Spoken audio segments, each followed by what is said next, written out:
In part 7 of this session on the internal and external environment, we will be looking at the external environment. The learning objectives of this set of slides is basically to describe the nature and purpose of an external assessment in formulating strategies. We'll also look at 10 external factors that must be examined in formulating strategies, which include economic, social, cultural, demographic, environmental, political, governmental, legal, technological, and competitive.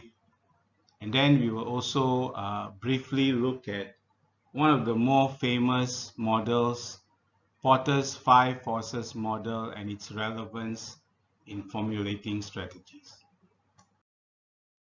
Now, in the earlier set of slides in part 6, we looked at the internal audit. So here we'll be looking at the external audit, which basically focuses on identifying and evaluating trends and events beyond the control of a single firm, which will help the firm or organization identify key opportunities and threats that confront an organization and will help the managers in formulating strategies to take advantage of these opportunities, as well as to institute measures or strategies to avoid and reduce the impact of threats.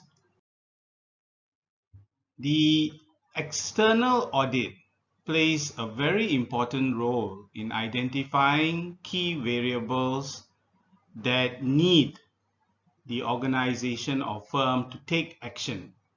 Therefore, firms should be able to respond either offensively or defensively to these factors so as to take advantage of the external opportunities and or minimize the impact of potential threats.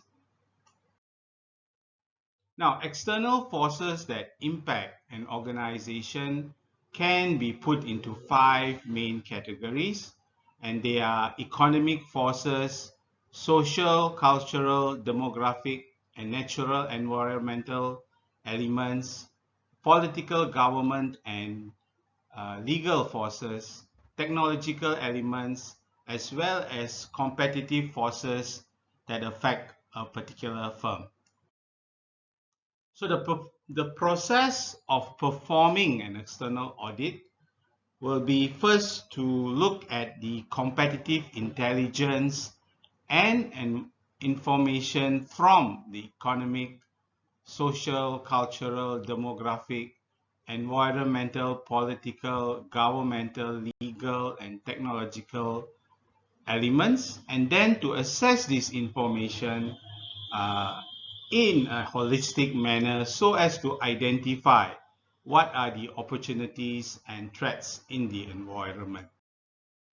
Now, this information must be assimilated and evaluated, and then a final list of those key important elements need to be communicated to those who are involved, especially at the decision-making level. Now, if you look at this set of slides, there are a host of economic elements that will affect an organization. So we have things like availability of credit, disposable income, propensity of people to spend, interest rates, inflation rates, GDP trends. You have price fluctuations. You have elements of foreign countries, economic conditions, especially if the company or the firm is involved in international trade. You also have impacts of certain types of international organizations like OPEC, which will also affect not only a particular country, but also firms in that country or organizations in that country.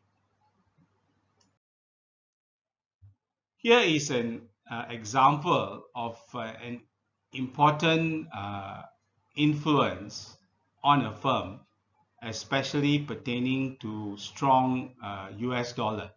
Okay, so if a strong US dollar is being experienced, then for a country that is importing goods and the denomination that is used is US dollars, then there will be an impact on the cost of the imports to that company.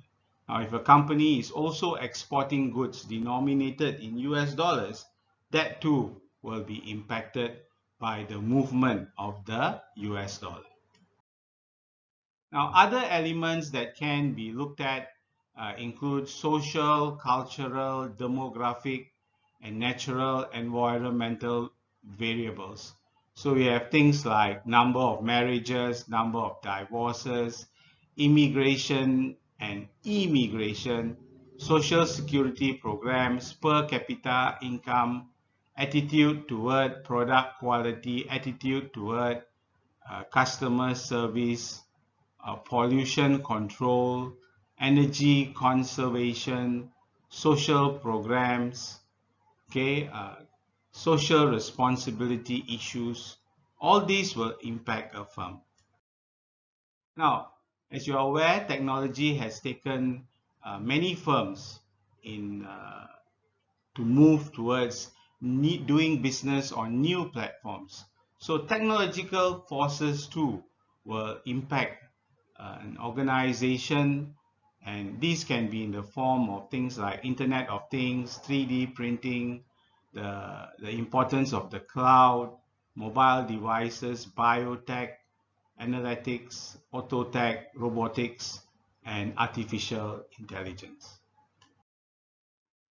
Now, many firms have also uh, restructured their organization to take advantage of certain opportunities that may appear in the environment. So a good example here is that many firms today have a position for Chief Information Officer or Chief Technology Officer. So these two positions are created to take advantage of opportunities arising in the environment and how the organization can take advantage of information and technology, okay, and help this to formulate policies, procedures within the organization to optimize on opportunities arising from the external environment.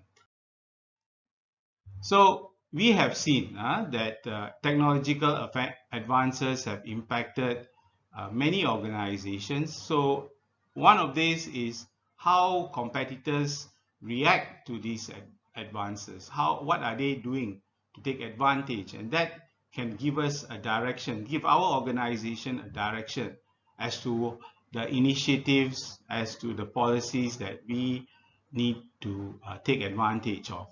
Now, there also can be opportunities in terms of management of costs, okay, to create new technical skills in the organization so that the organization can upgrade their employees' skills and expertise in the advancement of new technology.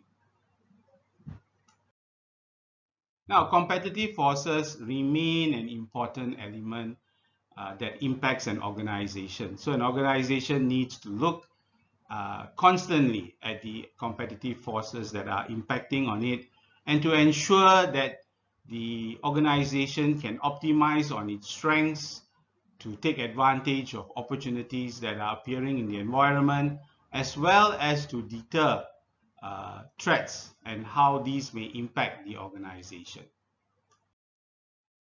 Now, some of the characteristics of a competitive company would involve striving to continually increase market share, use the vision, mission as a guide for all decisions, whether the company is broke or not, to fix it, make it better, to find ways to improve the company, to adapt, to innovate, to improve, where there may be a need to acquire another company, or there may be a need to merge or even enter into a joint venture, companies may need to look at how they want to hire and retain best employees and managers and strive to stay competitive in the global marketplace.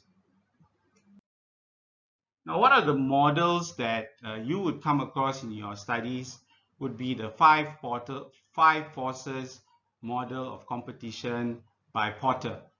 Now, this is a very important model, and basically the model helps to identify key aspects or elements of each competitive force that impact the firm, evaluate how strong and important these elements are, and decide whether the collective strength of the elements is worth the firm entering or staying in the industry. Now, very important for the organization to be aware about external sources of information.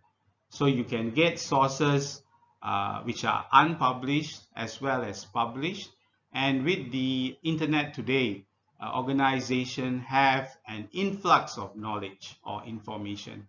Therefore, it is important for the organization to vet through this information and ensure that they have a means of identifying what is relevant and what can impact the organization's decision making.